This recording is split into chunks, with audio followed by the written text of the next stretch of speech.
Okay, what's up, guys? Tuesday, August the 2nd, 2022. Appreciate y'all tuning in. What's going on? What's going on? We are live on the Daily Crow. I'm Chris Phillips, your host of the Daily Crow of the Spurs Up Show. I feel like I can never get this hat to sit on my head right. I feel like this thing is always crooked. I don't know. Either way, hey, we're rocking. We're rolling on a Tuesday. Taking your questions, comments, calls, 843-790-3377.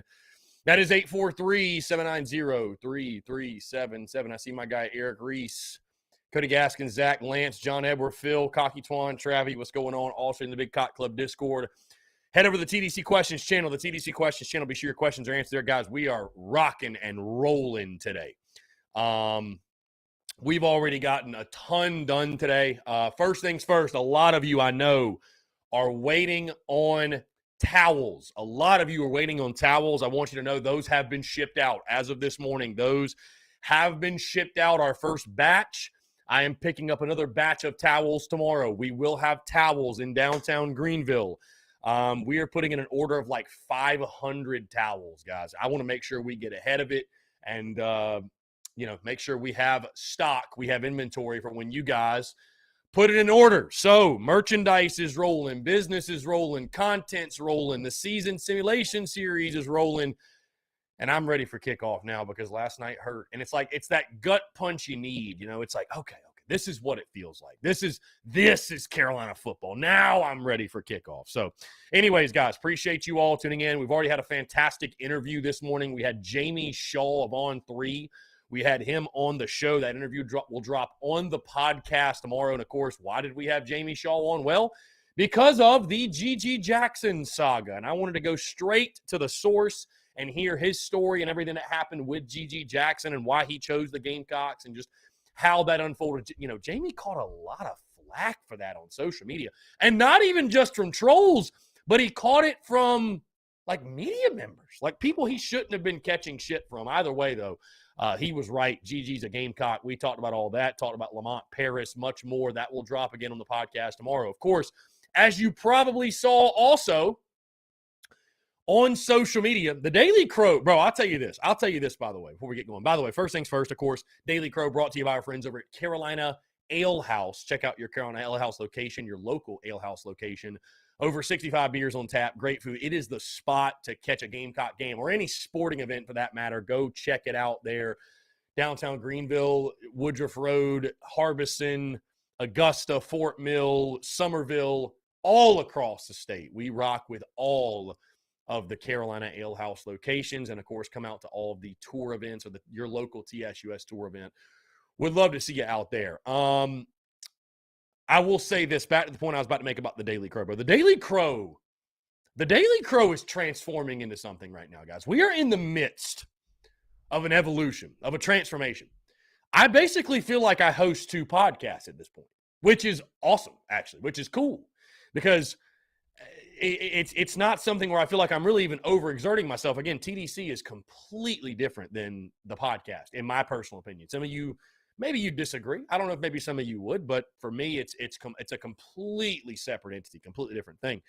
But we got Dante Reno hopping on the airwaves today, 1:15. He will join me. We'll talk about his commitment to South Carolina, why he chose the Gamecocks. I know there's a lot of questions about is he going to reclassify? I'm going to straight up ask him. Ethan Dalton's a slap dick. He's also in the chat. Ethan, appreciate you jumping on, my friend. Ethan, the slap dick Dalton's up in here. But going to have Dante Reno on the show, 2024 four-star quarterback. Really excited to chat with him. Again, the Daily Crow is becoming something, guys, that I'm not sure we all expected it to become. We've got Steven Garcia every single Monday. We've got Anthony Treesh. I don't know if I even announced this, by the way. We got Anthony Treesh of Pro Football Focus.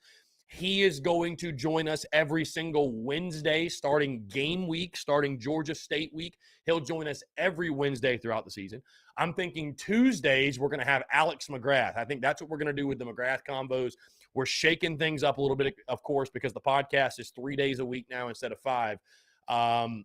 And so the Wednesday pod will probably be unique guest interview, plus we'll probably just talk a lot of gambling and Tuesday presser takeaways and just whatever else is going on.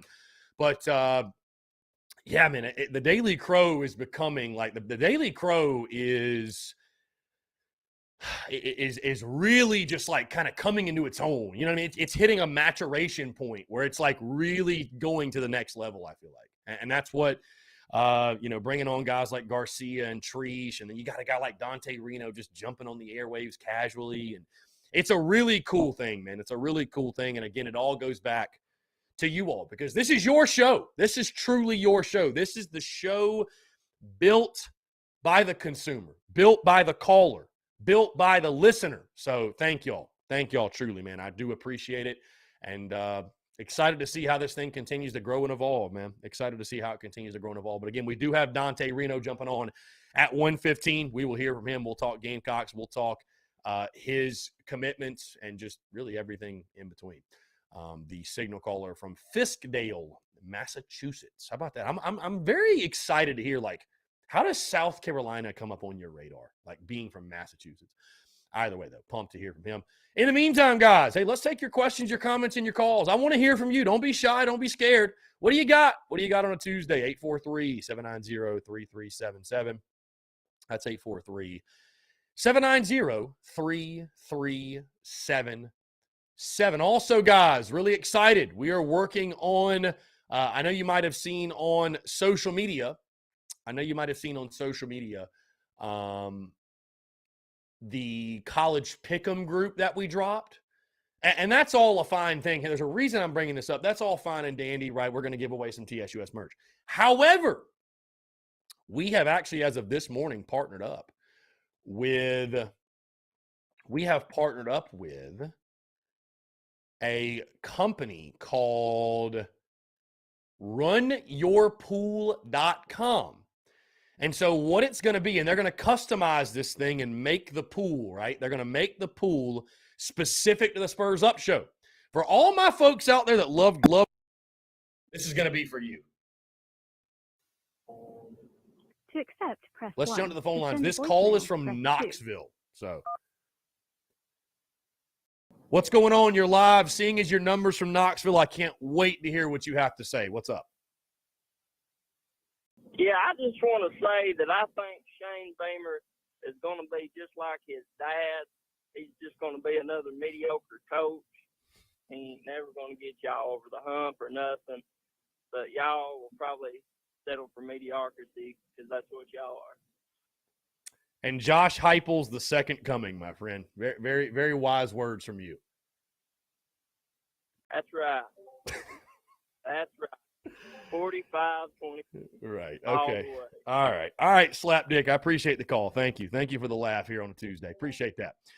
Cool. Okay. Well, apparently Josh Heupel's the greatest thing ever. So there you go. What a start to the day. What a start to the day indeed. What a start to the day. Yeah, I'm about to say, was Frank Beamer is he not a Hall of Famer?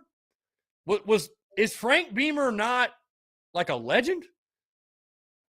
You know? I mean, hold on, guys. I got the volume on my Mac. Annoying the hell out of me. Let me cut this off. There we go. I got my big cock club folks blowing up the Discord, and it's like a beep every time. Yeah. I mean, Frank Beamer was mediocre. The dude's a Hall of Famer. The dude's a Hall of Famer. Like, what are we talking? Bro, if that's mediocre, bro, Tennessee, and we got the Tennessee hackers trying to wait the mic. Tennessee would sign up for that level of mediocrity in a heartbeat, bro. Tennessee has been insignificant since 2006, bro. Tennessee hadn't been significant since Phil Fulmer. Who was the quarterback, the white guy that had the earrings? What was his name? What was this dude's name? God, how am I forgetting his name? Somebody help me out here. God, what was his name? You know who I'm talking about. Dude had the earrings. The white guy with the earrings. What was his name? Y'all have to know who I'm talking about. Let's see. Tennessee football 2006. Because again, that's the last time they were worth a shit. Who was their quarterback?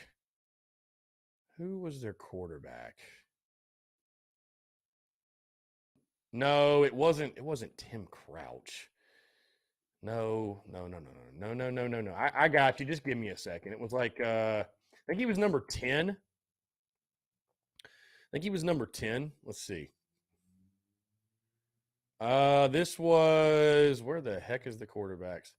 Eric Ainge. That's who I'm thinking of. Eric Ainge. Yes. How did nobody get that? Eric Ainge. We're rocking the earrings. Yes. That's the last guy I remember that Tennessee was worth the shit, when Eric Ainge was the quarterback. Truly. I'll never forget he rocked the earrings. I'll never forget that. Somehow I recall that. Eric Ainge, slapdick Eric Ainge, wasn't worth a damn neither. Really wasn't worth. I never forget, they came in like 07, ranked like 4th in the country, and just fell apart.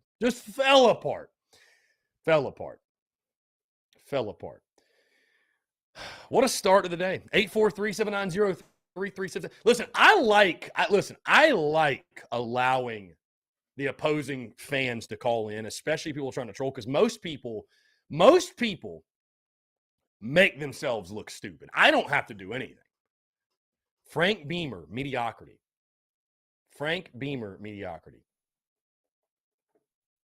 Let's see.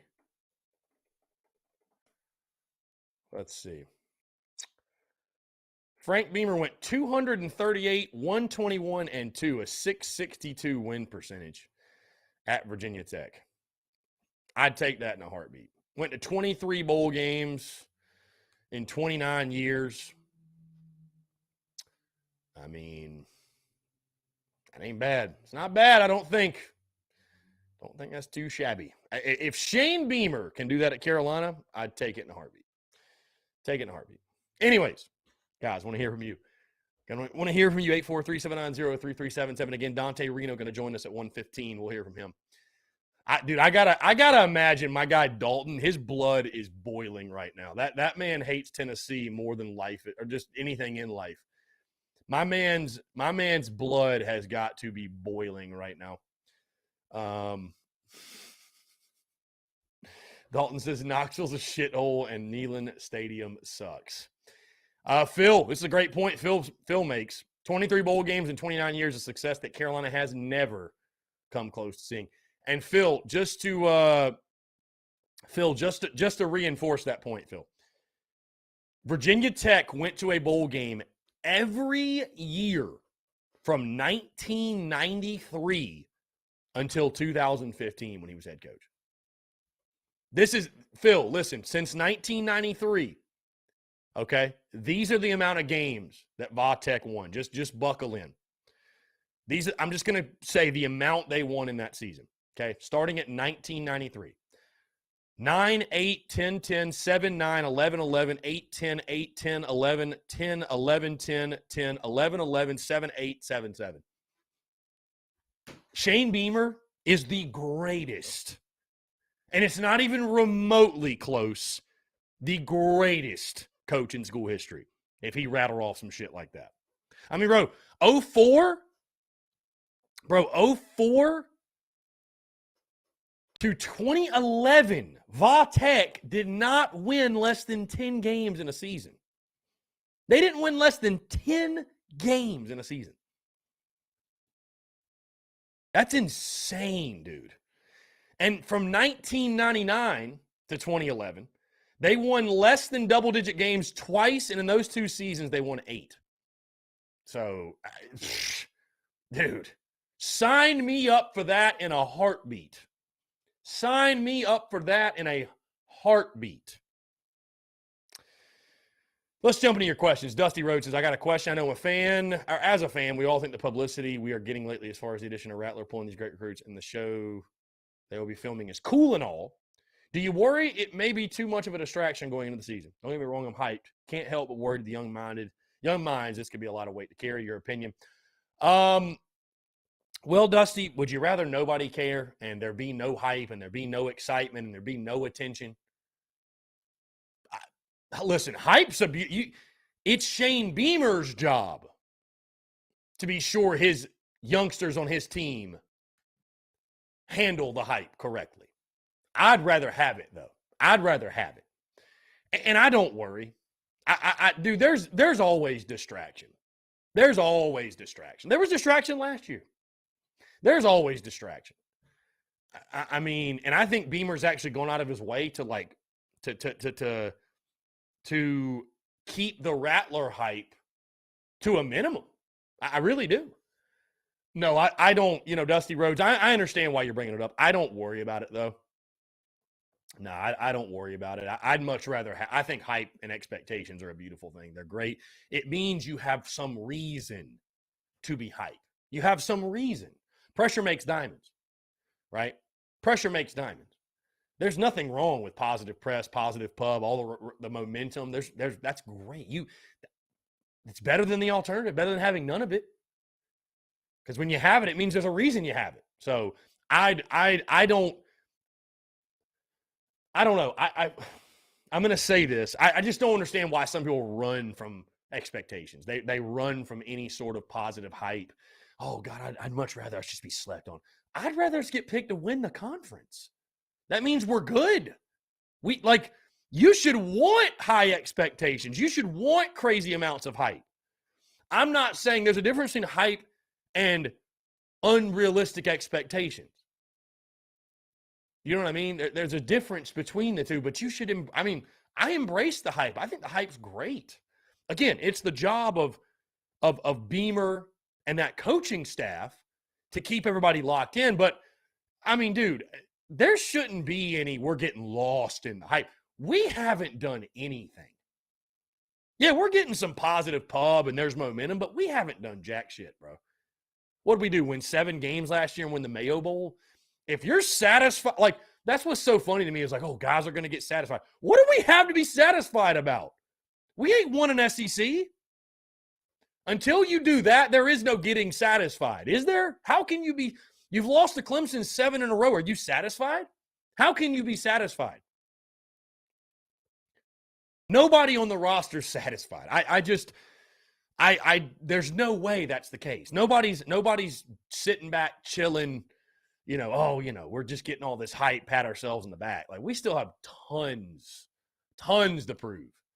Nobody should be satisfied. But the hype, I think, is a good thing. I think it's a great thing. It means positive things, good things are happening within your building. You're improving as a football team. Call from I say embrace the hype. Phil, what's up, man? How are you? Pretty good. How you doing, my brother? I am doing fantastic, my friend. Appreciate it. What's going on? I just wanted to reaffirm how much I hate Tennessee fans real quick. Tennessee fans are the absolute worst in the SEC.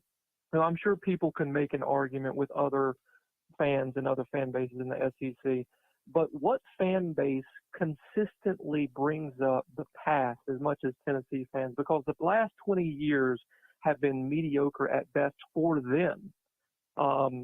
They remind me of people that in high school, they kind of peaked at a certain point for whatever they did, whether it be on the football team or whatever it was. In high school, they were cool. And then they gain 100 pounds and are complete losers after they graduate, can't hold down a job, whatever.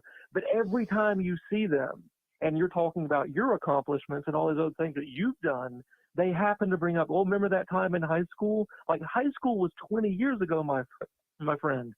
Get your shit together. And here's the worst part about Tennessee fans. It's not just what I just talked about. They act like they're better than everybody based on stuff that happened literally 20 years ago, 2 decades ago at this point. They constantly bring it up, and they act like their shit don't stink because they won a national championship in, 1996? Bro, it's 2022. Have some humility because your program has been completely looked over for 20 years. We talk about the History Channel with Carolina being so good, 10 years ago. They are really watching the History Channel there at Tennessee. Going back to the 90s. To squawk about. Going back to the 90s. Yeah. Absolutely. Yeah, for sure. So it's just the worst. It's just the worst. There's obnoxious SEC fans like Georgia fans or Alabama fans, but their fan bases have recent successes that they can throw in our face. and be happy about and voiced about. But these Tennessee fans, these people have no clue what they're talking about, and they're just completely living in the past. That's why, in my opinion, in my humble opinion, they are the worst SEC across the board. They're the worst in the SEC. Close the damn yearbook, Tennessee fans. Close Exactly, the yearbook. Yep. Stop looking at it. It's everybody else completely forgot about it, and you're just stuck in the past. So. All right, pal. That's all I got for you today. Phil, a fantastic call, my friend. I think very well said. Go Cox. Go Cox. Appreciate it, Phil. Great stuff from our guy, Phil Harris. Awesome. I love that. I love that. Anyways, yeah. Guys, want to continue to hear from you, your questions, your comments, your calls. Let's see. Rebecca, what's going on? Great to see you tuned in. All my folks in the Big Cock Club Discord, head over to the TDC Questions channel. Everybody freaking out in the Discord. Everybody like, let's go, Phil. Let's go, Phil. Love it. Love it. Best Phil call ever. Rebecca out here. Rebecca, can I ask you a question, Rebecca? Are you trying to make people dislike me for telling people that, like, she's like commenting, I'm on probation? Rebecca, we have had our convo off air. There's no need for you to keep reiterating this every single day. You will have your return to glory, Rebecca. It won't be today, but you will. Are we going to go do this again? To accept, press 1. To send a The Tennessee voicemail, guy. press Are we going to 2. do this again? My man, at least have the nuts to put your name behind it. What's going on? Go ahead. What's going on, buddy? I'm just chilling, man. What's up? Not much.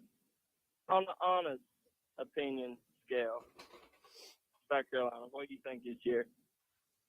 I mean, for your coach, y'all's program, what y'all got going on, y'all got a lot of hype coming into the season. Y'all got Rattler, some good transfers, 2 good tight ends. Probably a pretty favorable schedule for the most part in some scenarios. It's always an unknown, though, in the East. You can't never tell. Y'all come out, done good last year, beat Florida, which I know Florida was down. But overall, what's your expectations? I've picked 8-4. I think 7-5, 8-4-ish, maybe 6-6. That's about where Carolina falls. I think that's anywhere between 6-6 and 8-4. I think is pretty realistic.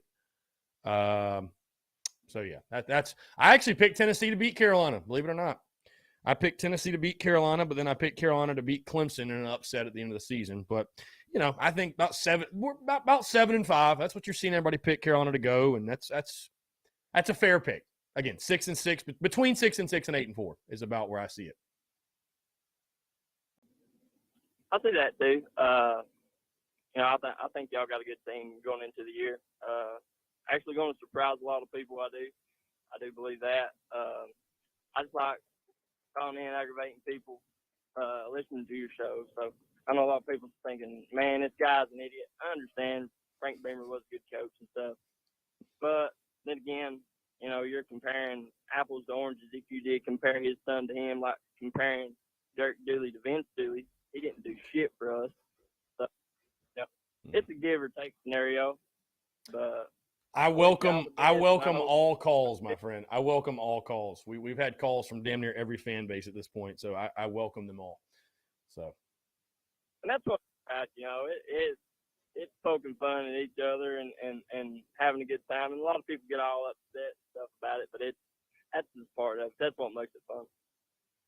Indeed. Hey, beauty's in the banter, as I always say. So, yeah, I've actually picked Tennessee to go 9-3 this year. I think Hendon Hooker's a good quarterback. I think maybe the game of the year on Carolina's schedule will be that game against Tennessee. So I think that could be a really fun one. So I do. I got a lot of optimism about Tennessee, but I honestly do believe there's a lot of games on our schedule that could be make or break deals. I mean, you go into week 2 playing Pitt, lost to Pitt last year. It's an unknown. You go to an away game. That's a scenario where if you slip up, there's a make or break deal. You got Florida that absolutely owned us for the last 15 to 20 years. There's a make or break game. You got teams like Kentucky and Carolina that'll put you on the edge, depending on what kind of season you're riding on late in the year. That could be make or break deals. It's just overall, I'm curious to see how everything pans out. I would be satisfied with 8 to 9 wins. I think it's something that's doable, but I wouldn't be surprised either way. I can see 6-6 just as good as I could 8-4 or 9-3. So. Very well said. Hey, curious, by the way, somebody asked in the chat, I'm curious also, how did you stumble across TSUS being on the Tennessee side of things? How did that happen? We was actually just scrolling through Facebook and found y'all on there. So okay, I was just curious. No, I appreciate it. I appreciate you calling in. I was just curious. I genuinely was curious. So good stuff. I appreciate y'all's time, taking our call and everything, man. And good luck this year. Appreciate it. Same to you guys. Appreciate the call. Great stuff.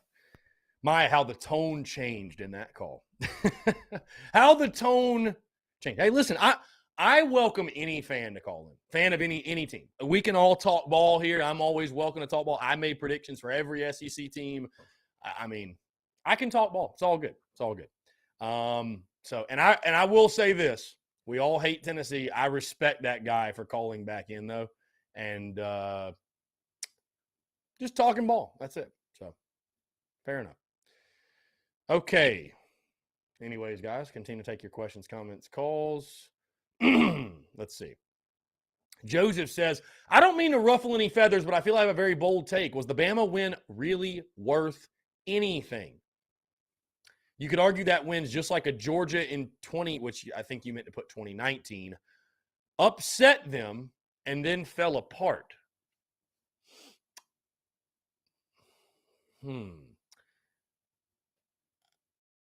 I respect takes. I do. But I'm just going to say this. I don't think your take is bold. I just think your take is wrong.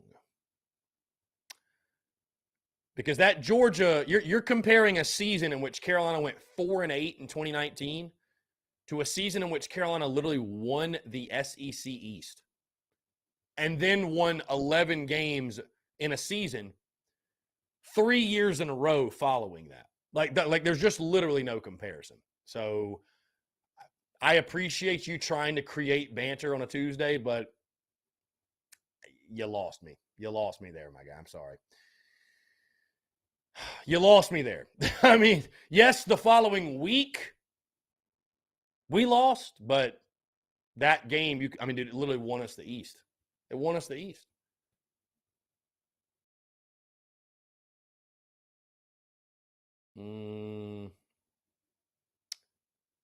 We couldn't take, he said, I know I sound crazy. Here we go. I know I sound crazy comparing our biggest win in history, the Georgia game. When you beat a team like Bama, that should be a stepping stone to national championships. Well, Joseph, I understand that, but it was a stepping stone to, again, winning 11 games in a season 3 straight years. I mean, that was a signature win. That Georgia win in 2019 literally did not mean jack shit. I mean, I hate to say it, but it didn't. It didn't. We lost to App State a few weeks later. Literally meant nothing.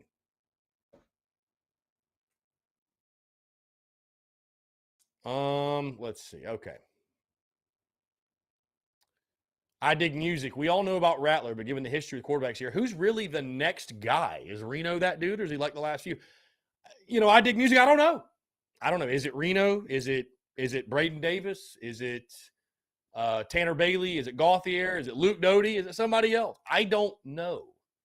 You just got to hope this staff is able to develop quarterbacks better in the sense where you're not having the conversation about given our history with quarterbacks.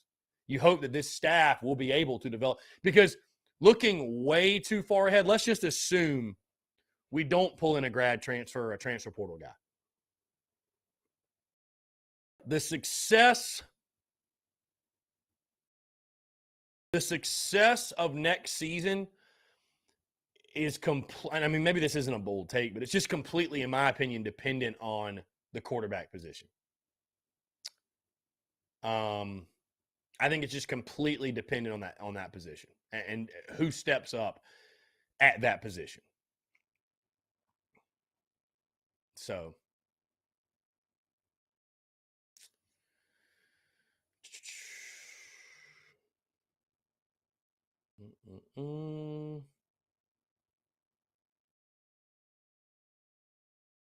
John, right? OTL on the latte. Yeah, forget OTAs. We're talking OTLs on the lattes. Yeah, Lance talking about a 3-0 start. He must be on the lattes. Must be OTL. Joseph, I just feel like we were already going to have the 11-win seasons, even if we didn't beat Bama. You would think the Bama game could have taken us a little further. That's my opinion. I mean, again, Joseph, you can't take it away and say, well, that was going to happen no matter what.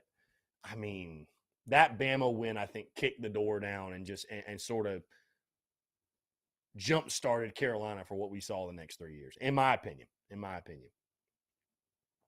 It's dude, I mean, Joseph is arguing that it wasn't a great win. I would argue it's the greatest win in school history. Like, literally the greatest. Dude, what was a better win? Like, literally, what was a better win? Cody Gaskins, has Carolina ever been a finalist for a 5-star quarterback in recruiting? Yes. Well, Gunnar Stockton was the first time we had ever had a 5-star quarterback committed. Ever in our history. So that was the one time, yes. That was the one time.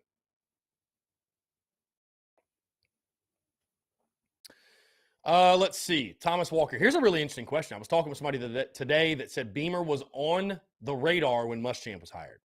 If Beamer would have taken over instead of Muschamp, where do you think the program would be? Do the lows of Muschamp make Beamer feel that much better? So there's a couple of layers to your question. If Beamer gets the job instead of Muschamp, it's really hard to say where we'd be. I don't know. You know what I mean? It's really, are we winning national titles? Are we winning the SEC? I don't know. Tough to say. More importantly, though, to your question, do the lows with Muschamp make being under Beamer feel that much better? Again, great question from our guy, Thomas Walker, and appreciate the Walker family for their support of TSUS. I think they do. I think that Shane is in such a great position. And I'm not saying that we wouldn't have these same warm, fuzzy feelings either way.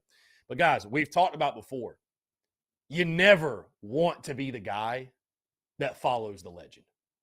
You never do, right? You never want to be that guy. And I know the Spurrier era did not end the way we all would have liked. But still, you don't want to be the guy that follows the Steve Spurrier at USC. So it worked out beautifully because and I'm going to put this as kindly as I can and be as careful with this as I can, but Muschamp was so bad. He was so bad. He was so terrible. Killed excitement.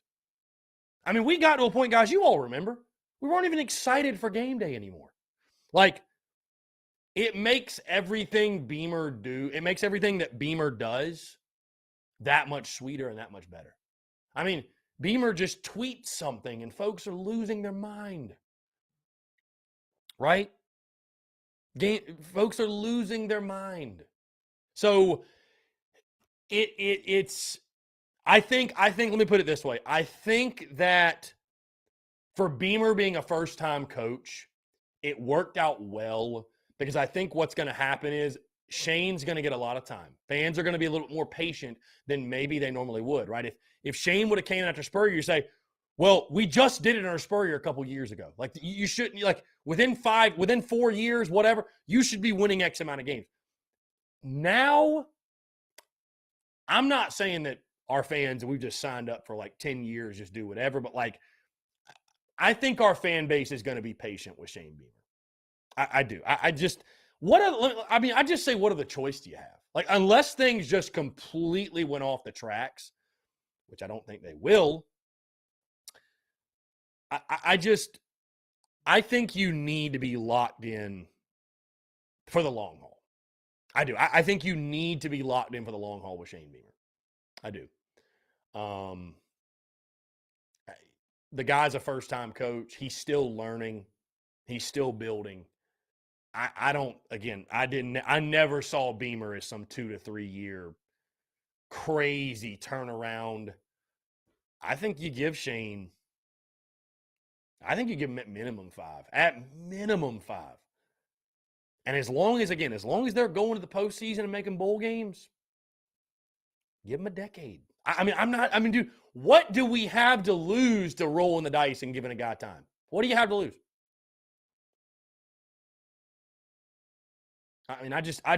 This program so desperately needs stability.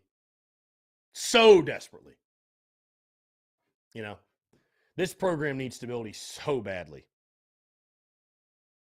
So I think it'd be a mistake to say, well, if he's not winning X amount by year 5, if he's not winning 10 games by year 5, guys, as long as you're winning 7, making a bowl game, you're building slowly but surely, and you're laying the foundation, I'm okay with that. Muschamp didn't get fired because he didn't win 10. That's not why he got fired. But you can't win 4 in a season, right? You can't do that. You can't go 4-8. I don't give a damn what injuries you have. You can't pull in the talent you did and win 4 games and underperform the way you did. You can't do it. That's why Muschamp got fired eventually, right? And then losing games the way they did. It's about stability. As long as you're winning 6+ every year, making a bowl game, going to bowl games. Hey, listen, going to a bowl game at South Carolina is still a very big deal. We ain't been to that many. I know we've been to like 20-something, but that ain't that many, guys. There are schools that have won as many bowl games as we've been to. So going to bowl games, still a very big deal. As long as you're going to a bowl game every year, this whole bowl games don't matter. To who? They matter to Carolina. They matter to us. Hey, winning a bowl game at South Carolina, that's a big deal. That's a big deal. I don't think it should be looked at as, it's just a bowl game. What you mean it's just a bowl game? And so, that's why we could go on a whole other rant about bowl games. And listen, I respect guys that want to sit out and they want to, listen, Spencer Rattler's probably going to opt out of the bowl game. I don't want to put anything on him and say I'm speaking for him, but that just happened. It's a normal thing. But at Carolina, bro, winning a bowl game. Think about it, guys. That UNC game, that Mayo Bowl, for some, that probably for a lot of folks is going to be one of their favorite Gamecock memories ever. I was in the building. That was a fantastic memory, And you want to talk about, do bowl games matter? Guys, I'm telling you, the narrative of this preseason is so much different because you won the bowl game. If you would have lost the bowl game, all we would have heard was, prove it year for Satterfield. Is Beamer really the guy? It would have been all questions, right? Instead of all this positivity and this optimism, it would have been, I don't know, man. I don't know. Got a lot to prove. And we still do, but there's a positive spin to it now. John, I say this, John. John brings up a great point talking about NIL and bowls and all that. I say this, John. I think bowl games should pay players to play in the games. Forget giving them a gift bag. Nobody wants a gift bag. Give them cash. You want the top guys to play in your bowl game? Compensate them. Bottom line, compensate them. Money talks. It's about damn near the only thing that talks. Listen, playing for school pride and that shit, nobody does that anymore. That's not a thing anymore. School pride's not a thing for most guys anymore. The almighty dollar is what speaks. You want guys to play in your bowl game? Open the checkbook. I bet you Quan White would have played had he got a check. J.J. Barry might have played had he got a check. Because them guys weren't first rounders. Those guys weren't first rounders, and they still didn't play. You want them to play? Open a checkbook. Show them you want them to play. So, yeah, I mean, I think with NIL and stuff, guys want to be paid for everything. I mean, heck, my guy John knows a few people behind the scenes in my circle know about NIL and the way it's impacting things and what guys are asking for, even guys when it comes to interviews. Some of your favorite players that you'd love to see on the TSUS airwaves, you ain't going to see them because TSUS ain't shelling out that kind of money. Not for just a 15-minute conversation. I can tell you that much. Let's see. Guys, we're going to go ahead and jump into a quick break because we're going to go into a break before the Reno conversation. So I want to go ahead and get this one in there. But hey, we're rocking and rolling here on this Tuesday. More of your questions, comments, calls, and more on the other side. You're tuned in to the Daily Crow.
All right, guys, we're back. Taking your questions, your comments, your calls as well. 843-790-3377.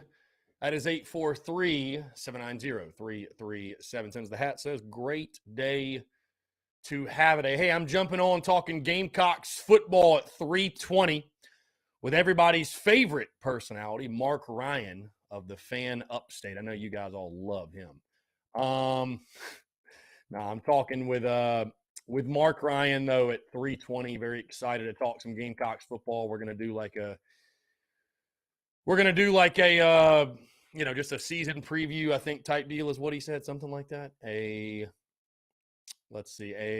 Gamecock football preview. So 3:20, you can tune in. I just posted the link to social media. You can tune into that. Should be a lot of fun, and I always have a good time. I always have fun conversating with Mark Ryan. You guys can feel whatever type of way you want about him, but I enjoy going to that show. And guys, there are few shows that I'm gonna just completely just shut down and be like, you know what? No, why not? Helps grow the brand. Helps grow my personal brand. I think it's a very narrow-minded and ignorant view to say that you wouldn't take the opportunity, because even the people that throw shade and they hate on social media, most Call of them from Robbie Davis, a.k.a. Kirk Street. I don't give a dang. Robbie, you don't give a dang about what, Robbie? Damn it, you didn't know My you were... brother's stealing my lunch. All right, well, you didn't know you were about to you didn't know I was going to hear you say that, did you? What's going on, man? What's up, buddy? Hang on, shut up, dude. You're a Clemson fan. No one cares what you say. Robbie, it's great to hear Right, great to hear your voice again, my guy. We hadn't heard from you, I feel like, in a little bit. So what's going on? I just wanted to reiterate what you said within like the first couple of minutes with about the whole, 3 straight 11 win season, right? I feel like part of the reason that happened, okay, we had the right players at every position for those 3 seasons, and we had a great coaching staff, right? And they knew how to do, and those coaches knew how to develop players and get the best out of them, no matter, even though in my opinion the stars don't matter, but they got the best out of what they got. You know what I mean? Mm-hmm. Oh yeah. I mean, they pulled in some great players, but yeah, they also maximized the talent they had. So yeah, I mean, dude, that was a great time, man. Right. A lot of great players. Those are some great years for sure. So. And that coaching staff did something that I honestly didn't think I would ever see in my lifetime, and they got us to Atlanta. And I honestly think with the coaching staff that we have now under Beamer, if we can, keep them, keep the coaches that we have trust in and that Beamer believes in. And if we can, we've proved that we can get to Atlanta, okay? We've proven that we can get to Atlanta, okay? Is it going to be easy? No, it's never easy, no matter what conference you play in, okay? It's not easy to get to a conference championship because you got to play everybody else. And whenever you win a conference title, you start to get a target on your back, right? Like with baseball and women's basketball for us, right? When we won those 2 national titles and won those national titles in women's basketball, we had a target on our back. This coming season, the women's basketball team will have a target on their back, and we will hit every single team's best game this season because we'll have a target on our back.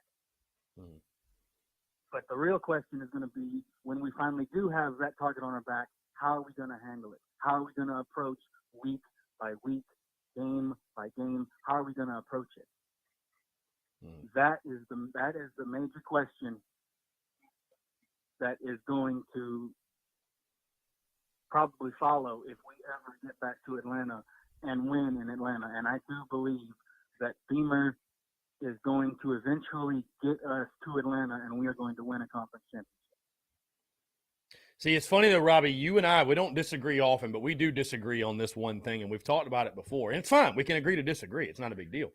But Right. You think right. it's harder to stay there than it is to get there. See, I disagree. I think it's harder to get there than it is to stay there. Just because of it's Yep, harder. you're It's entitled to your harder opinion, to just like I be. am. It's harder to be South Carolina and break through and convince guys to go to Carolina versus going to Clemson, Georgia, Alabama, even like LSU, Texas A&M, like these teams with this history and tradition. Once you're at the top of the mountain, it's about just continuing to pile on positive momentum. You know, I mean, Right. I understand the whole like, you know, complacency can set in and you get satisfied. But like, if you're a real competitor, you don't ever get satisfied. You don't ever rest on your laurels. You have to find, and that's why you have coaches that challenge guys in new ways. But I mean, again, we can agree to disagree. There's points that are valid that you make about that. But either way, Carolina's in the position right now of we're trying to get there, right? Hey, listen, that would be a great problem to have. Is like, okay, well, how do we stay here? I'd love to have that conversation because that means we're winning. Yeah. Hello? Can you hear me, Robbie? Yeah. I hear you. I hear you Yeah, now, but yeah. you kind of cut out for Okay. about 10 seconds. No, I was just saying I'd love to be having that conversation about how do we stay here because it means we are winning a lot of games. I'd love the target to be on our back. I mean, the women's basketball team. Would you have rather not won the national title and not had a target on the back? I love the target on the back. Hey, target away. You got to hit us. I mean, And hey, just like with David and Goliath, he got him hit the giant right in the forehead, and next thing you know, he fell. And you got to knock the giant to the ground in order to win. That is a fact. That's a Bible reference for those of you that don't know. Indeed. Indeed it is, yes. Praise God. But yeah, it's going to be an interesting season. I still been, I watched, it was after it was over, but I watched the simulation of the Arkansas game that you did. Heartbreaker, but I still stand by my statement that going into the Georgia game will be 2-0. I truly believe with every fiber of my human self that we have the better quarterback when it comes to us in Arkansas. And I expect you to say that until you're blue in the face like a Smurf, Robbie. I really do. Absolutely. I will do it. I will do it. I will absolutely do it. But, by the way, I will be in Spartanburg this weekend. What for? My dad's in a comedy competition. Comedy competition. Just who's the funniest, huh? Yep. Mm-hmm. Yep. But that's how I feel about the whole thing. And I'm really curious. And like I also said before, I'm going to watch the games as well as I can whenever I'm at home, and as well as I can whenever I go to the game. Right. One of the games this season. But I will be watching the secondary because we lost some very good secondary players. And I will definitely 100% be watching the offensive line. I'm not right now expecting our offensive line to do that well just based off of what happened last season. Mm-hmm. Okay. But like I have said before, I would tell those guys, look, from now until the season opener, no one's a starter. You show me that you want to be a starter. You prove to me, and most importantly, you prove to yourself that you want to be a starter. That you're willing to improve and get better to help this team get the wins that it needs to get to Atlanta.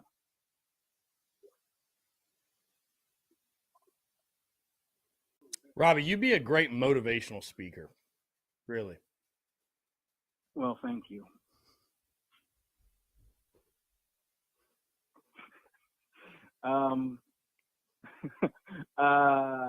That's all I got. You have a great rest of your day, and leave the dumb stuff to me, and go Gamecocks, doggone it. Will do, Robbie. Hey, pleasure to hear from you yet again, man. It had been too long. I appreciate you calling in.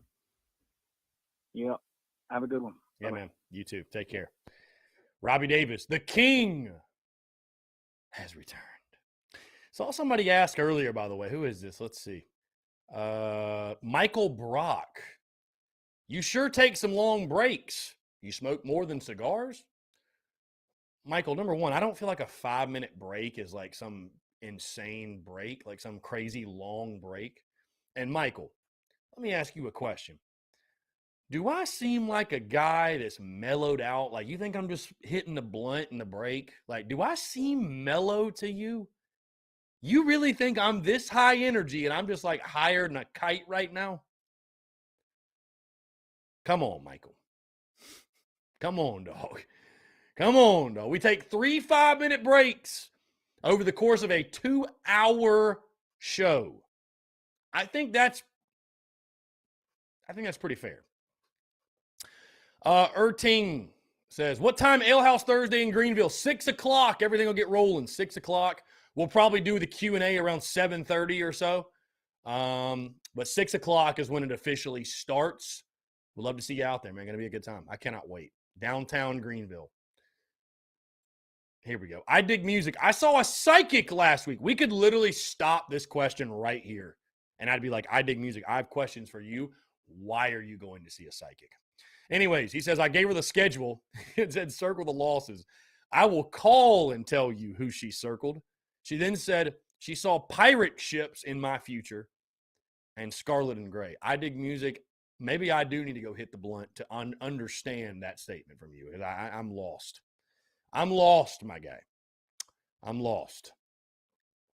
No, Dalton, I'm not smoking darts on the break. I'm not a dart smoker, my guy. Do not smoke darts. I'll have a stogie, but I'm not a dart smoker. No, thank you. No, thank you, sir. No, thank you. I did see, by the way, Stone Blanton tweeting in his football uniform with the baseball bat. Really cool stuff.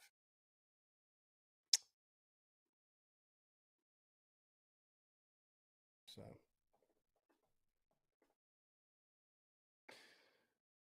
yeah, in case y'all missed it, we had a Tennessee fan calling to the Daily Crow. Slapdick's going to slapdick. Again, though, I will say I tip my cap and I give kudos to the guy calling back in. I will say that. I give him credit.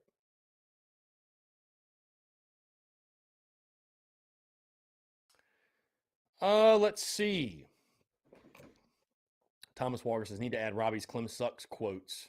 Or quotes to the back of the Clem Sucks shirts. I love that. I love that. I dig music. Call in. My guy, the phone lines are open. 843-790-3377. It's right there. Right there. It's coming right there. Right there. There it is. There it is. Call in. You're more than welcome. Yes, Garrett H., he most certainly confirmed he's going to play baseball as well. Yeah, that's one of the big reasons I think we got him. But, yeah, he's definitely playing baseball also. Yes, yes. H. Bowers, what position is Stone playing on the baseball team? I'm not 100%. Billy. I think he's I don't know, corner guy. He's a big bat, though, power guy. To send a voicemail, press. What's going on, man? How are you? Good, man. How you doing? I'm doing well. Appreciate you asking. What's up? Good. Time's coming up soon, man. I'm getting excited. Yeah, dude. Same here. Same here for sure. For sure. Appreciate you calling in. All right. So my question is, I've seen a lot of YouTube videos about Rattler, and obviously he's a very important part of our team. I was wondering if you could touch on how disappointing or how important it is for the offensive line to be good this year. So I can see a future where as Rattler starts getting sacked and our offensive line doesn't grow. So we gave up 32 sacks last year. I think it's something like that.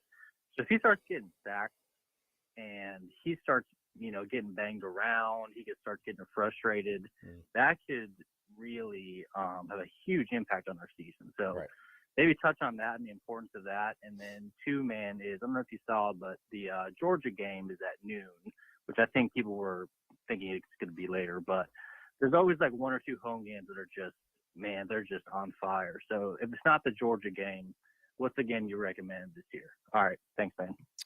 I appreciate the call, man. Thank you so much for the questions. No, great stuff there. Great questions. First thing on the Rattler thing in the offensive line. Yeah, you got to have the line to succeed. 32 sacks last year. It's got to be better. It's got to be better. You need a run game to support Rattler. And Beamer's made that point right in his press conferences or in his media availability to this point that they don't want to have to ask Rattler to just win the entire game and do it all himself and all that. Yeah, I mean, I think the offensive line being better and improved is I mean, there's a reason it's one of the top storylines going into this season, man, because you can have Rattler, Wells, Van, Juju, Bell, Stogg. You can have all these guys you want, but if you don't have the guys up front to pave the way, it's just going to be tough, man. And you're not going to get the most out of the offensive guys, the skill guys you have, which is a shame. And it would be a shame. I think having the steady hand of Spencer Rattler under center will help this offensive line communication-wise, if nothing else. And you bring back 129 starts up front. You bring back 7 guys that have started 6 or more games. You bring back basically the entire 2 deep. Like, there's no excuse why they shouldn't be better. And yeah, man, the last thing you want is Spencer Rattler getting banged around back there. You're not going to get the best version of him if you can't protect. If you give up 32 sacks again, but again, I will say this. I think some of that last year was, on the quarterback. I think some of that was on the quarterback. So I expect those numbers to improve, but the offensive line, obviously, man, is a huge piece. You were talking about also the Georgia game, that being a noon kick. I mean, that's going to be an electric atmosphere. But I think what you were saying was the other game that's going to be a big one to go to. I think Tennessee could be the game of the year. I really dig music. Yeah, I think the Gamecocks and Tennessee could be the game of the year. Press 1. All right, let's jump to the phone lines here. I dig music. What's up, man? How are you? Great, man. How are you? I'm doing well. I cannot wait to hear about your experience with the psychic. Well, it goes back. Part of my family originates from the Dogon tribe, which they are very good with psychic readings and these types of things. I usually do these every year, and I'm only a few games off each year. But needless to say, losses. I put a piece of paper down, told her to circle each loss. Georgia, Texas A&M, Florida, and Clemson. And said she saw pirate ships and scarlet and gray in our future. That tells me one thing. We are going to honor Phil Petty this year by going to the Outback Bowl and beating Ohio State. Spencer Rattler is going to opt out of the bowl game. We will see the Carry-On Joiner 2.0 in the bowl game this year. And we're going to finish 9-4 with a victory over Ohio State. I'm sure of it. So, I mean, if the psychic says it, it has to be true. I mean, and you know what? Well, sign me up for that right now. Sign me up for that right now. Psychic's made me a lot of money, Chris. Dude, I'm dead ass. I think the psychic, dude. I'm putting my money in the psychic. Smart man. If nothing else, take the over 6.5. I mean, that's at minimum what it tells you to do. Hey, I dig music. Just hung up. I hope I didn't insult you. I was dead serious, bro. The psychic, bro. I'm rocking with the psychic. That's incredible. I mean, dude, I didn't really understand the pirate ships and the scarlet and gray thing. Dude, that's it. How about the psychic?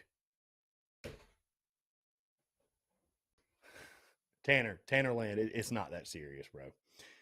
Tanner said, there's only one psychic. That's our Lord Savior, Jesus Christ. Dude, it's not that serious. Tanner, it's a freaking call, my guy. But, dude, the psychic. I mean, that's realistic, too. Georgia, Clemson, what do you say, Florida, and A&M. Winning the rest, winning the bowl game over Ohio State. But, on that note, you're telling me Ohio State's going 8-4, even like 9-3 with their quarterback? And, nah. Dude, when I thought, honestly, it's funny. When I thought scarlet and gray, I thought Newberry because that's their colors. I don't know. I don't think we played Newberry in a bowl game, though. Okay. Psychic prediction. Gibbert H says, if so, that's true. Is Florida just good or is that a letdown game? It might be a mix of both, Garrett. it might be a mix of both. Going on the road to the swamp, no guarantee. No guarantee. Guys, in case you missed it, by the way, yeah, go Wolves, Dalton. Go Wolves. In case you missed it, Dante Reno. Dante Reno going to join us at 1:15 here on the airways. The 4-star quarterback commit from Fiskdale, Massachusetts.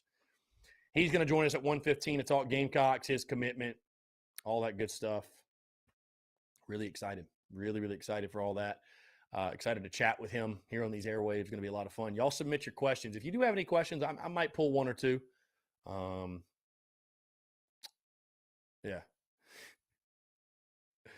Tanner, no, I definitely think that I Dig Music gets down with the psychic. Hey, don't insult. Hey, I respect it. I respect it. I know I was kind of laughing about it, but I just love it. It's just off the wall. I've just never had somebody be like, hey, this is the psychic prediction.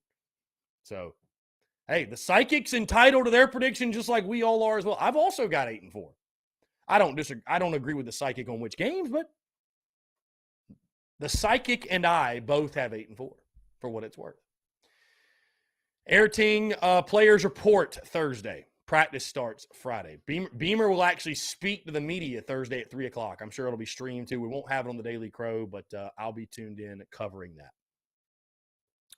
Juan Soto to the Padres. That's a big one. That's a big one. That is a big one for sure.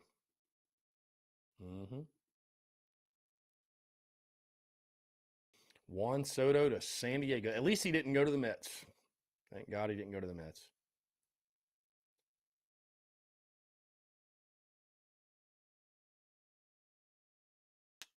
Cocky Twan's locked in at 9-3. I hear you, my guy.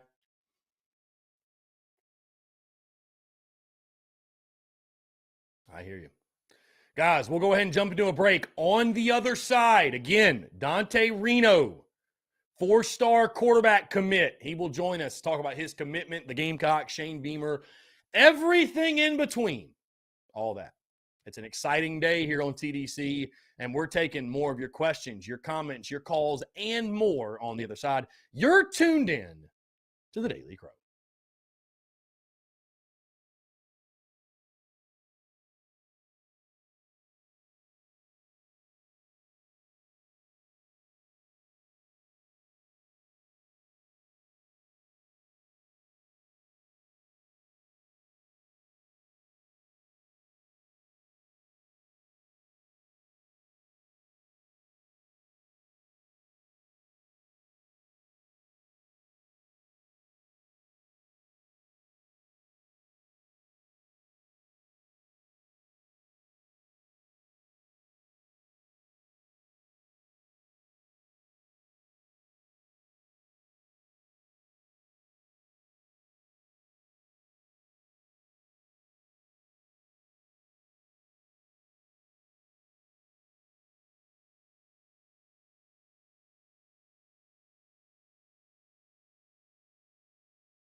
All right, guys, we're back taking your questions, your comments, your calls as well here in the next minute or so. We will be joined by 4-star quarterback commit Dante Reno. And on that note, I'm actually going to close up the phone lines right now because, again, we will not be taking calls during his appearance. We will not be taking calls.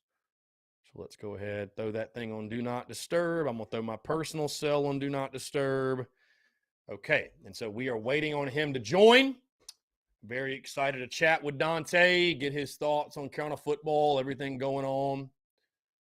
Again, we're just waiting on him to jump into the back end, pause, that didn't sound right. We're waiting on Dante Reno to jump into the studio, and we will get his thoughts on Carolina football. So in the meantime, again, while we wait, let's see your questions. Brian Dean says, we beat Florida 41-21. We beat Clemson 28-17. Beat Kentucky 45-3. Brian, we beat Arkansas 31-23. We upset Georgia 17-16. There you go. My picks for the big games. Are we good? Brian, do we lose a game this year? Brian, do we lose a game? Brian Dean literally doesn't have us losing a game. You literally don't have us losing a game. Interesting. Yeah, Travi, all the way up in Massachusetts. Like I said, we're just waiting on him. Waiting on him to jump in. Here he is. Dante, what's up, man? Can you hear me all right? Yeah, I got you. What's going on, man? Appreciate you taking the time to jump on. I know everybody's really excited to hear from you, and yeah, this is awesome, dude. How's everything been for you? No, it's good. Thank you for having me. It's been good. It's been good. Yeah, for sure. So I want to start with this, Dante. Obviously, again, you're a 2024 4-star quarterback from Fiskdale, Massachusetts. So when I see that, I'm like, how did you hear about South Carolina? Like, how did South Carolina come up? Was it one of those things where they reached out to you? And before they did, how much did you know about Gamecocks football being all the way up in Mass? Yeah, obviously, I think everybody in the country knows about South Carolina, or at least a play of South Carolina with the Jadeveon Clowney play. So obviously, I knew of that play. But yeah, I mean, they got in my recruitment in the middle of it. I think it was December they offered me. So I already had started the whole recruitment process before that, a whole year before that, my freshman year. So they kind of jumped into the middle, and then from then on, recruited me really hard, and here we are. Yeah. Yeah, I was going to say the conversations, obviously, with Shane Beamer, Marcus Satterfield, when they first reached out, what were those conversations like, and how have they evolved to what they are now, which is you are a commitment for the Gamecocks and helping lead the way, I might add. You're on social media, obviously, every single day, pushing the good word of USC. But how did that relationship evolve from the very start to what it is now? Yeah, I think from the start, they were just real with me, and they were honest. They were up front, which is a huge thing for me being a coach's son and my dad. Obviously, me growing up in the profession my whole life. So obviously them being real with me up front from the jump, and then doing it the whole way through and not changing throughout the whole process was huge for me. And they recruited me really hard. They made me feel like I was a guy and they want to lead the program with. So another big thing for me when I committed was obviously, like you said, recruiting the class and recruiting the 23 class, because those are the guys that you're going to go out there and play with. And you want those guys that you want in high school. And obviously everybody wants to play with the best players, but it's also the right players and the right fit. So that's another thing that we're looking into. Yeah, Dante, on that note, I want to go ahead and get this out of the way. You're listed as a 2024 quarterback. You're going to reclassify to 2023. Is that the plan? I don't know yet. We have no idea. Yeah. Still undecided. Okay. I just thought I'd ask. So again, you mentioned your father, obviously a huge influence in your life. You're a coach's son, and I feel like we as Gamecock fans get very warm and fuzzy feelings because the guy I think about, or the last guy I think about who was a coach's son, was Connor Shaw, who you obviously know who he is very well, and we would all argue probably the greatest quarterback in school history. Just talk about how that has played into your development as a quarterback, the influence he's had on your game coming up. Yeah, it's been great. Obviously, I mean, I have more than just a physical part of the game to my game that I have over a lot of other kids and a lot of my competition. I have the mental side with the film room breakdown and how to break down defenses, how to watch film the correct way rather than just staring at the screen and seeing where everybody goes. So all that stuff I have in my back pocket. But yeah, obviously you mentioned Connor. He's a great person, and I've talked to him a bunch, and he's helped me throughout the whole recruiting process, and he's helped me recruit some of these guys too. So he's been great with me.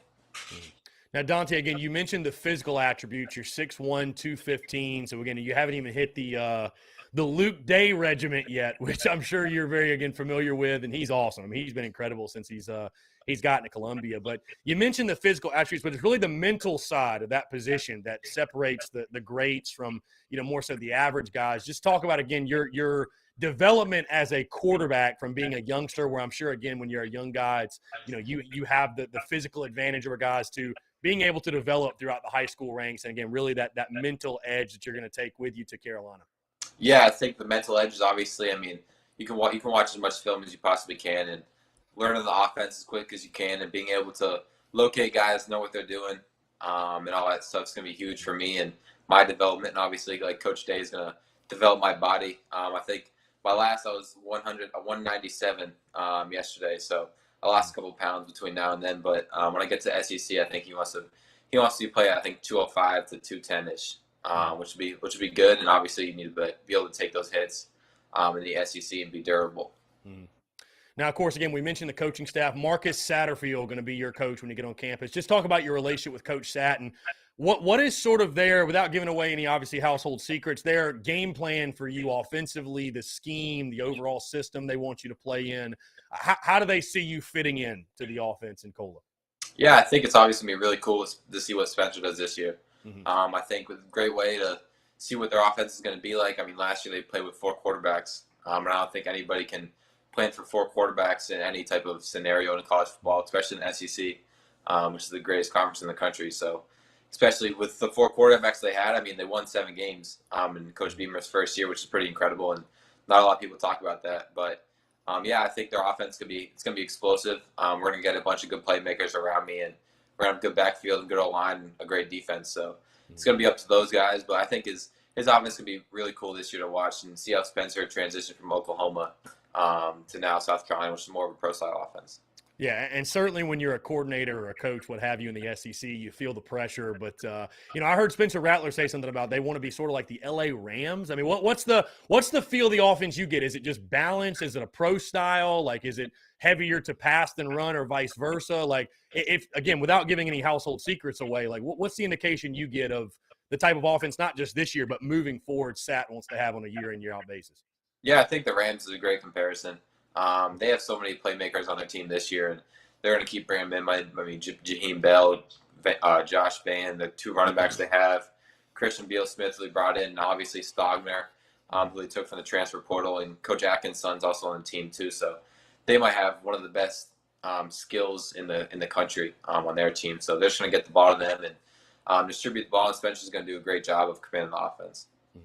Now, Dante, speaking on Coach Beamer, we see it from the outside, the fantastic culture, and culture is a word that gets thrown around a lot in college football. But when you look at what Coach Beamer's built, obviously the success of last year and the positive momentum and the positive vibes, and you see the momentum, by the way, in recruiting, obviously, over the weekend and getting you some guys that are going to protect you on the offensive line, some big-time pickups. But as someone that has been recruited by this staff, recruited by Shane Beamer, has that relationship, and you've really felt what's going on within the building.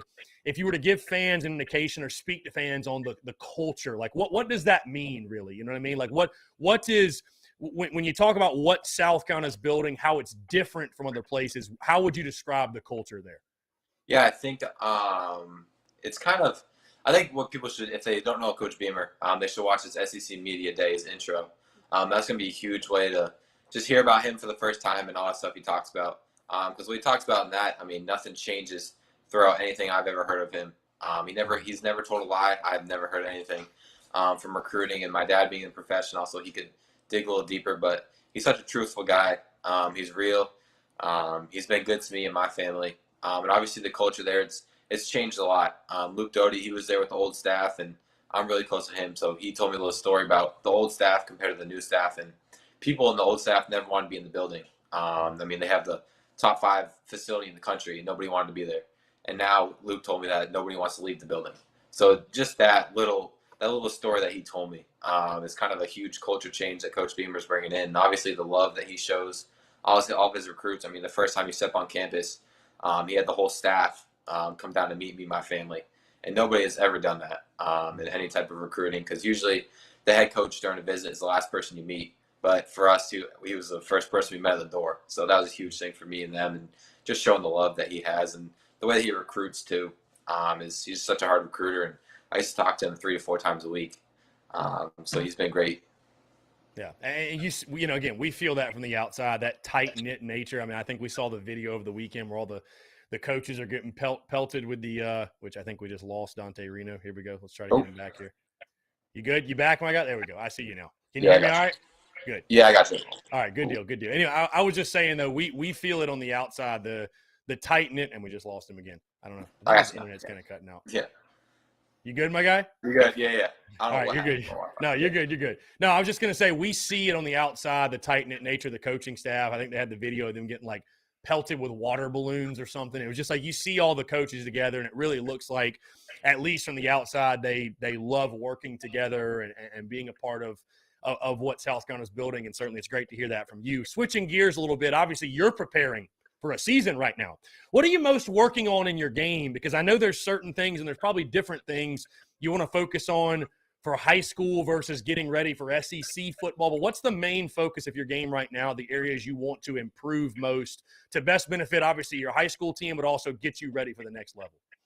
Yeah, I think a huge thing for me going into this year is at my high school, we can recruit kids. So we have kids from all around the country.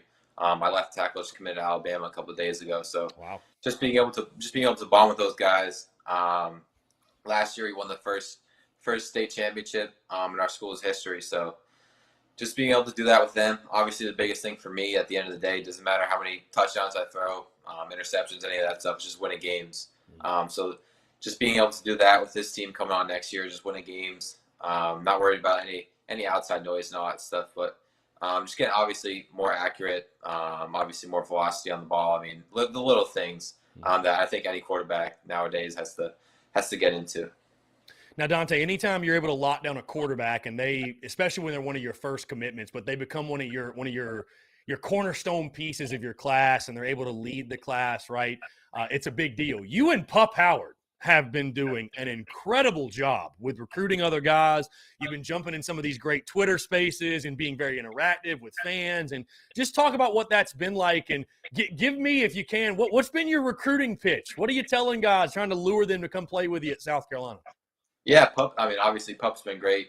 He's been good with me, and we text every day. We just got off text like 5 minutes ago.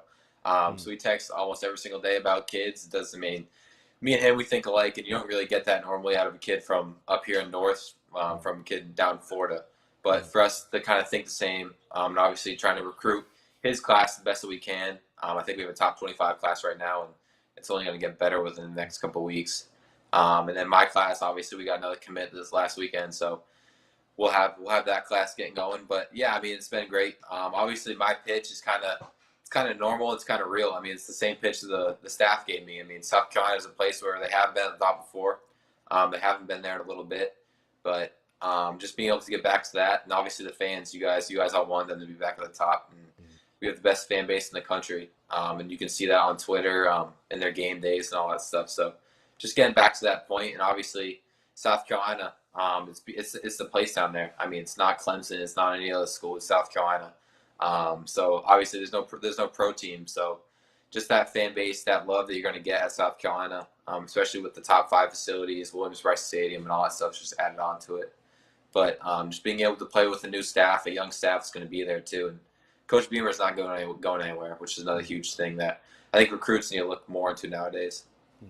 Yeah, I'd say Coach Beamer's just getting started for sure, and big things are ahead. Dante, this has been a pleasure. I appreciate you taking the time. Last thing, or 2 things. We got a question from my guy, John Rice. I do want to fire off. Is there a professional quarterback or anybody you model your game after, any guy you like to watch and sort of pull things from their game and maybe apply it to yours? Yeah, I think Aaron Rodgers is a good comparison. His quick release, the way that he's dealt with everything that he's gone through in Green Bay, but no, he's one of the greatest quarterbacks of all time. His quick release, obviously, everyone knows him for, but his footwork is probably the best I've ever seen. And I've watched him almost every single day, just trying to get the little things for him. And obviously, he's thrown for I don't even know how many touchdowns. And obviously, what he did last year was pretty spectacular. So just him being able to do it throughout his whole career. He's probably the guy that I look up to. Yeah, that's a good one to model your game after. Aaron Rodgers is a legend for sure. And then last thing, Dante, before I get you out of here, there's a lot of great traditions at South Carolina, right? 2001 Sandstorm. You mentioned playing at Willie B. What's the thing you're most looking forward to being a Gamecock? Which one of those game day experiences are you most excited to take in?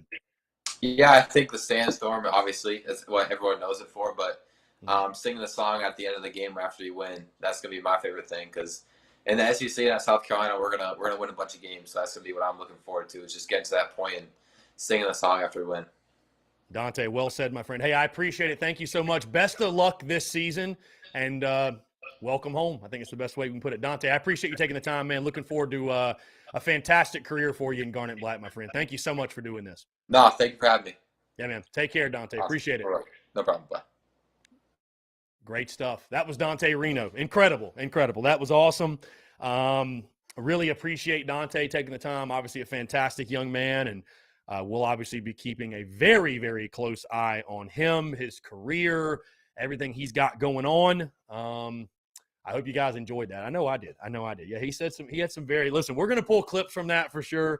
Going to be posting them on social media. He had some very, some comments, some quotes I loved greatly. The place to be, it's not Clemson, it's not anywhere else. It's South Carolina, the University of South Carolina. You got to love that.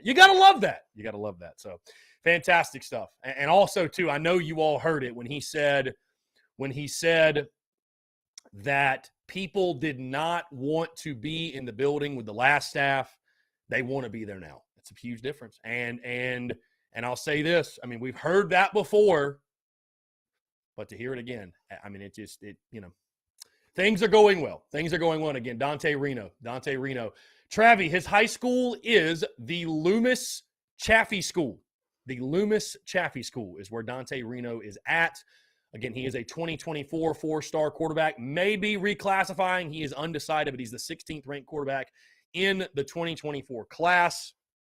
Again, from the state of Massachusetts, a .9106 on the 24/7, sports composite, if that means anything to you.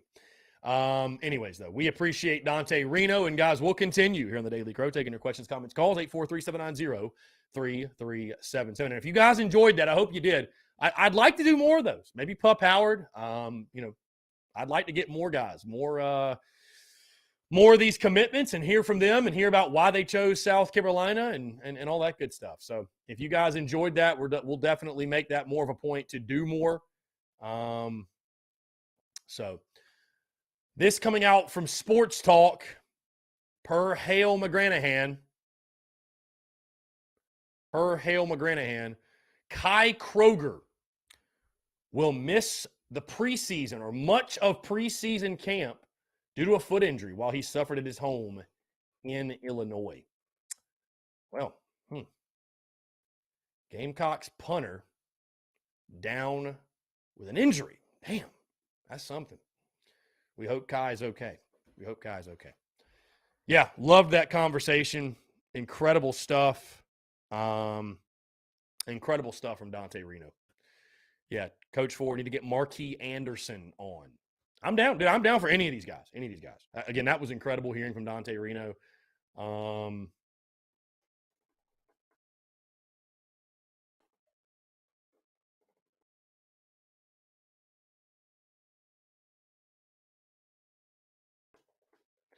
Yeah, great stuff.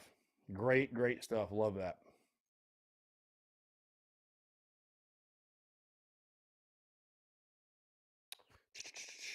All right, what y'all got? Questions, comments, calls, everything. Questions, comments, calls. Yeah, I apologize. I forgot that Jake Bentley was indeed the son of a coach, but the one that I think of that stands out is Connor Shaw. So whatever. Anyways, son of a coach.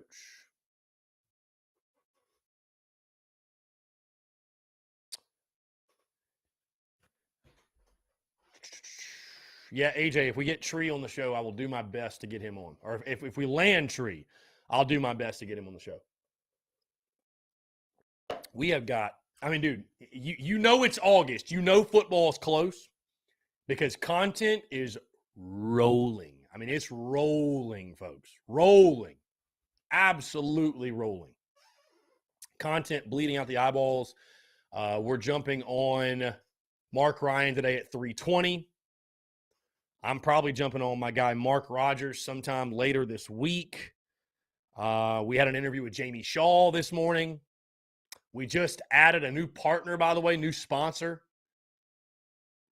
A1 Air Quality Consultants. We just added them on. Very excited for A1 Air Quality Consultants to be the latest partner and sponsor of the Spurs Up Show. We've got merchandise rocking and rolling. I mean, guys, I've normally been really, really good.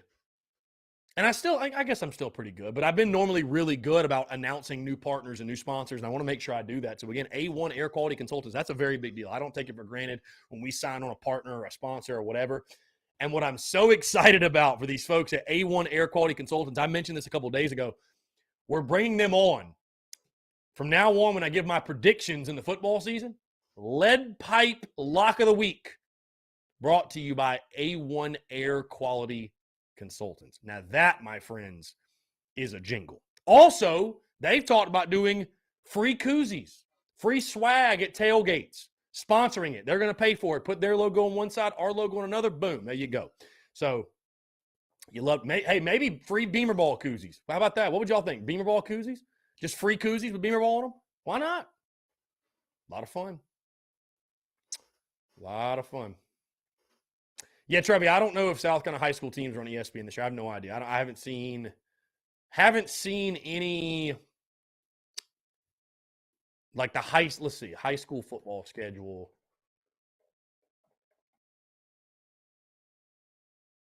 So, by the way, is Last Chance U still a thing or no?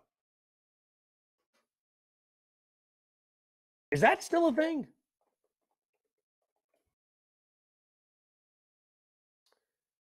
Let's see. Oh, yeah. Okay, here we go. The Geico ESPN high school football kickoff will return this year. Yep, August the 25th. It will be back. Let's see. You got teams like Lake Travis. You got Texas teams, Georgia teams. Any South Carolina teams? I don't think so. I do not think so. August 25th to 28th, though. Yep. So August 25th, that Thursday. So Last Chance U's not a thing. That sucks. Dude, Last Chance U, though, was so great early, and then it fell off. It really fell off. When they did that one in, like, Oakland, that was trash, dude. That I just thought that sucked. The first couple were fire, though. First couple Last Chance U's. But I used to look forward to that so much.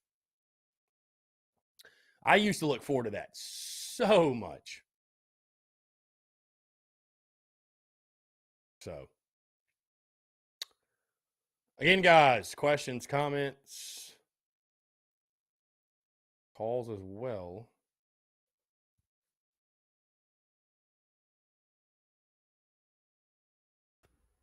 We are recruiting a lineman from EMCC. I did not know that. East Mississippi Community College. I did not know that.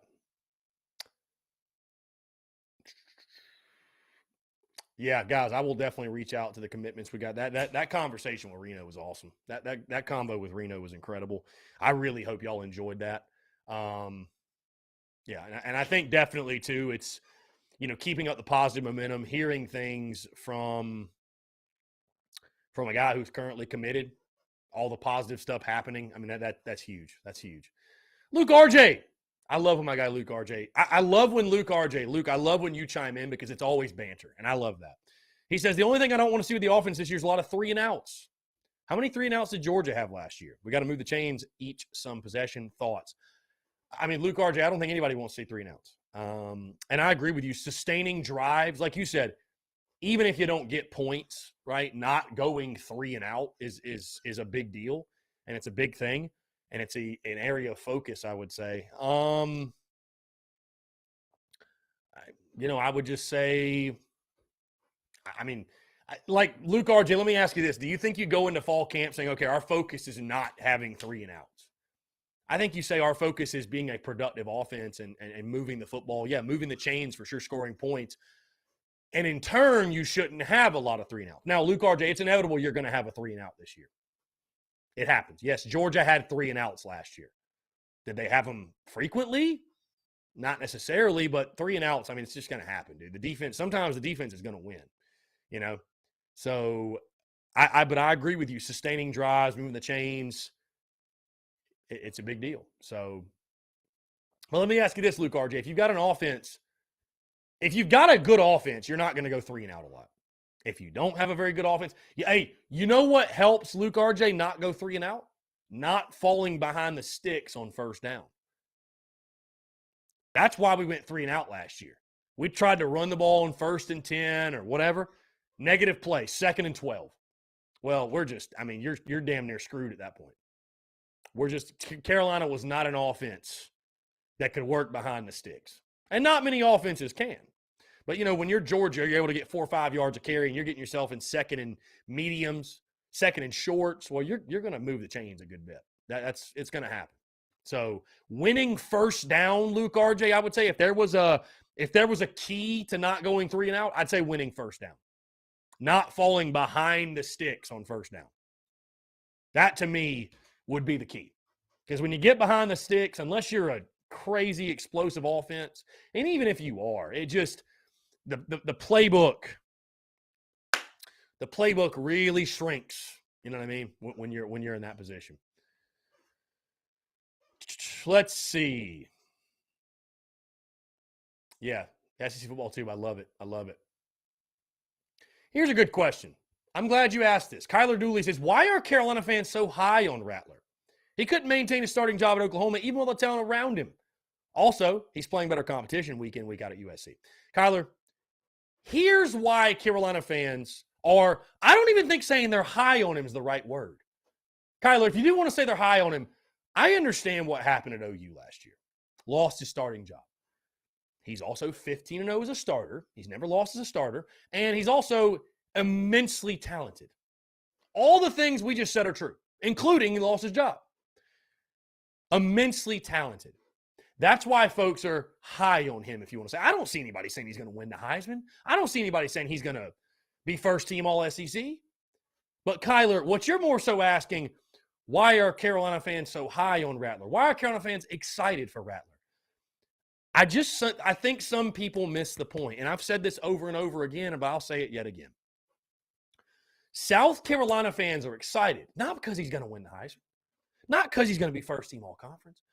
Kyler, they're excited because he's so much better, so much in a different galaxy better than anybody we had a year ago, and anybody we have on the roster currently, and anybody we've had since Dylan Thompson.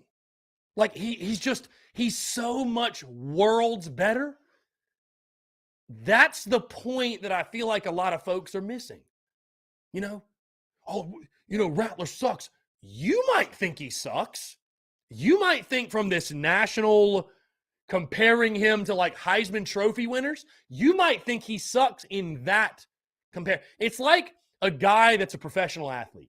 Like the worst guy on an NBA roster, right? People say, or like the guy who's the last off the bench in the NBA, right? They'll say, oh, that guy sucks. And you know what? Maybe comparatively to his peers at that level, he might not be the best, okay? But that man does not suck, okay? You're not playing professional anything if you suck.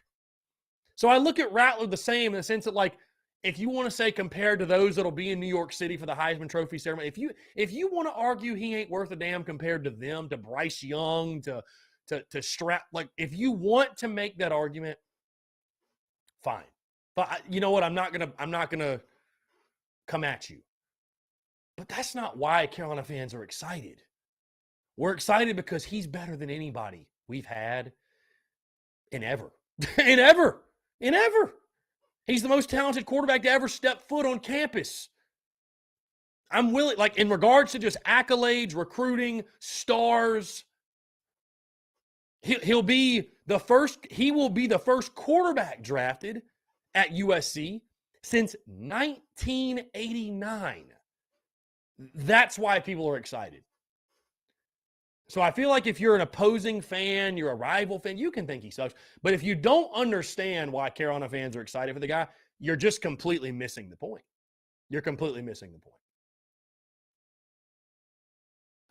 So that's my take on it. Coach Ford says fair statement from Kyler, but Rattler will be exponentially better than anybody option we have. Coach Ford, great point. Yeah, I mean, that's why folks are excited. Again, if you're saying that he's going to go win the Heisman, well, that might be a bold take. Maybe he's not quite that guy, but he's just so much better than anybody we've had. I mean, he's just so much better. And a guy with Rattler's capabilities, with Rattler's talent level, that gives you a chance. And that gives you real hope. Last year, all due respect to everybody on the roster, the quarterback position, because of the rotation and just the madness that ensued, it was a deficiency.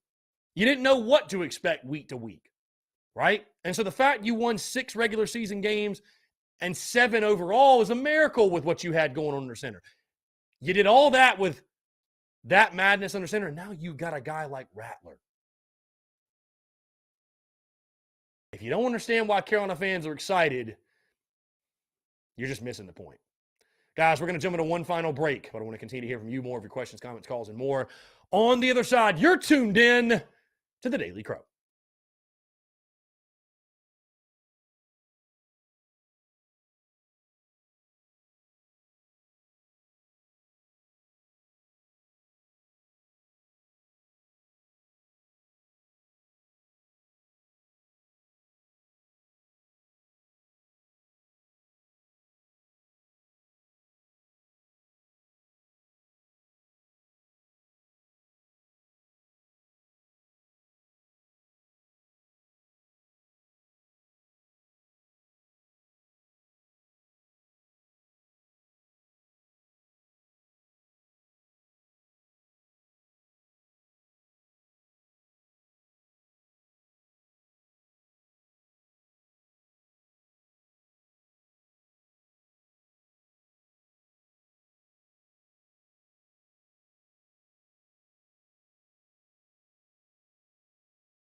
All right, guys, we're back. Final 10 minutes or so here on the Daily Crow. Appreciate you all tuning in.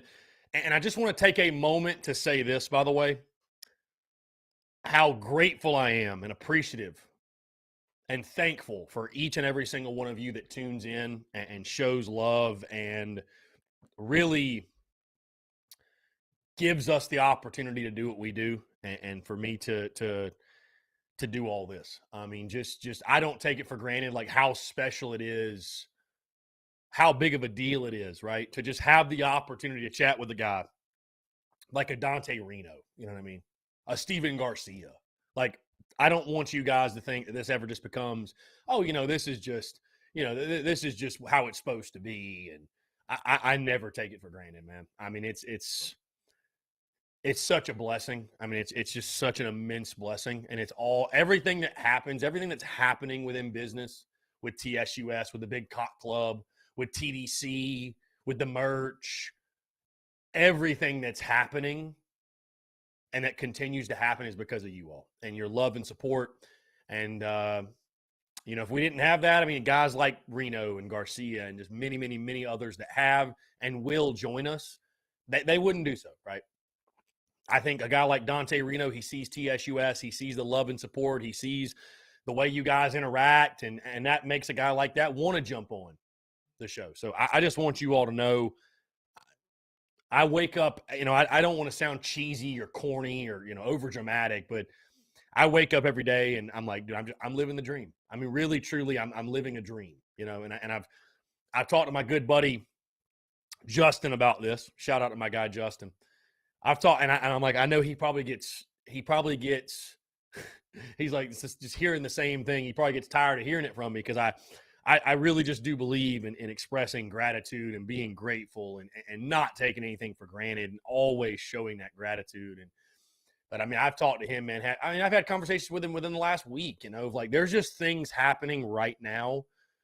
There's things happening right now within business and within my life that when you start, people ask, would you ever have envisioned this?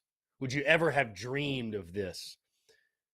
And I'll be honest with you, man, there's things happening right now and that are taking place that you just don't even dream them. You don't even dream them up when you start. You just do not even dream them up, So again, I appreciate you all, the love and support, man. It's what makes this thing go.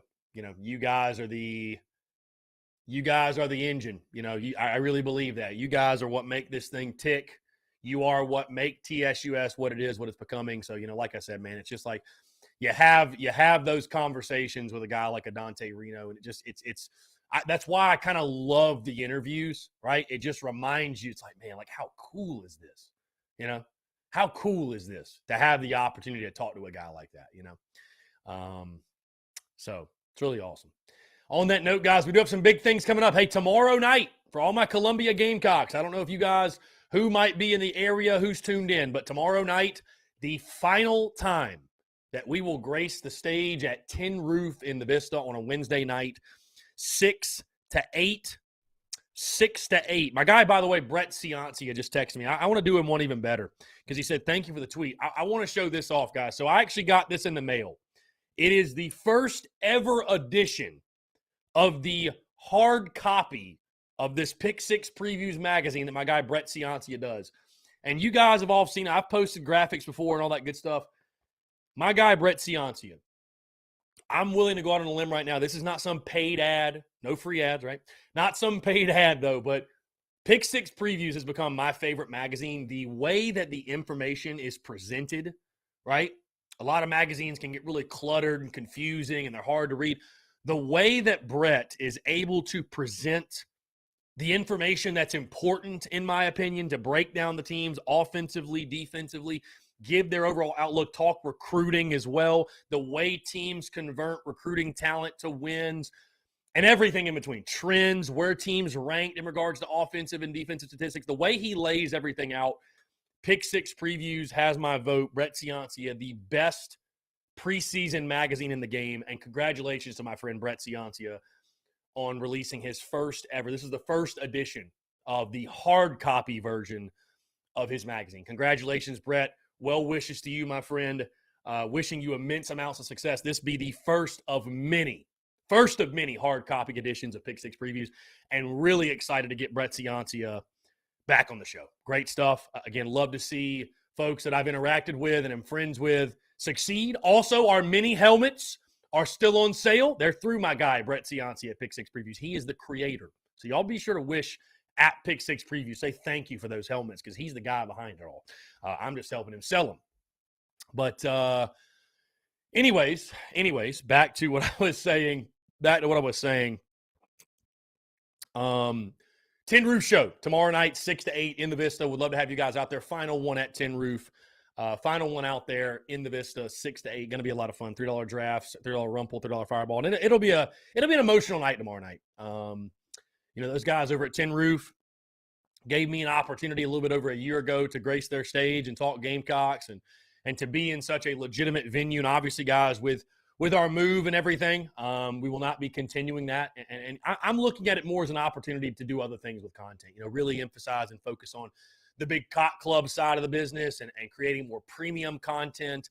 But it also kind of lines up perfectly because we got Tin Roof tomorrow, and then starting next week is the South Carolina Football Welcome Home ESPNU series. So that actually works out perfectly. It actually works out perfectly. So we'll be locked in, focused on that, watching on the Big Cock Club Discord. So join today, patreon.com/Big Cock Club, guys. Hey, I'd say this. If you don't have ESPNU, by the way, and you're trying to watch that, it's cheaper to join the Big Cock Club. We're going to be streaming it live. It's cheaper to join the Big Cock Club than it is to go buy cable and get ESPNU. So why not? Why not? $10, $9.99 a month. Why not? And you get 20% off of merch with the promo code. Can't beat that. You can't beat that if you love the merch. What else? Also, guys, Carolina Ale House, downtown Greenville Thursday. We'll be downtown Greenville. Really, really excited for that. Please come on out. If you're in Greenville, man, the first one in the new city. I'm so pumped. I cannot wait. I feel like we're going to have a really, really good crowd. Going to be a blast. Hope to see you all there. And then we continue with the TSUS tour throughout next week. We're in Fort Mill. The following, we are in Augusta. The following, we're Woodruff Road. And then the following Tuesday will be the final one, Harbison. And yes, Luke RJ, thank you for reminding me, of course. I've already posted about it. Thank you for reminding me. The season simulation series continues tonight. We take on Georgia. Tough loss to Arkansas last night. Maybe we can bounce back and pull the upset. Greg Bedinger says, how do we join the Big Cock Club? Patreon.com/Big Cock Club. Or Greg, if you go to any of our social media, click that link in bio. You'll see a link to Big Cock Club. You can join there. Or maybe somebody in the chat can post that link. I don't know. Maybe I could do it. Maybe I could do it. Let's see. Yeah, I can do it right here. All right, Greg, just posted that link. It should show up in Facebook. I hope it does. I see it showing up on Twitch and YouTube. It might not show up on Facebook. Greg, shoot me a DM, though, if you need to. If you cannot find it, shoot me a DM. Would love to have you join. It's a lot of fun, man. We have a ton of fun in the Discord. You can ask anybody that's in here. The Discord's a blast. And, yeah, so anyways. Guys, we're about to hit 2 o'clock. Again, if you want to hear me talk more Gamecocks, we'll jump on with Mark Ryan at 3:20. I've posted a link across social media for that. You can tune in if you like. Again, I think it's just going to be like a fall camp preview, stuff like that. Always a good time when I chat with Mark Ryan. Other than that, yeah, podcast will drop tomorrow. Got a great convo with Jamie Shaw. That'll be released as well. Great information on that Gigi Jackson commitment and the recruitment and all that good stuff. And outside of that, normal schedule with the podcast, the Daily Crow, everything in between. Guys, thank you so much, man. Hey, appreciate y'all. Thanks to Dante Reno for jumping on the airwaves. Thanks to everybody that called in, contributed, left your questions, all that good stuff. Thank y'all so much. Y'all have a great rest of your Tuesday, and we will talk to you all tomorrow.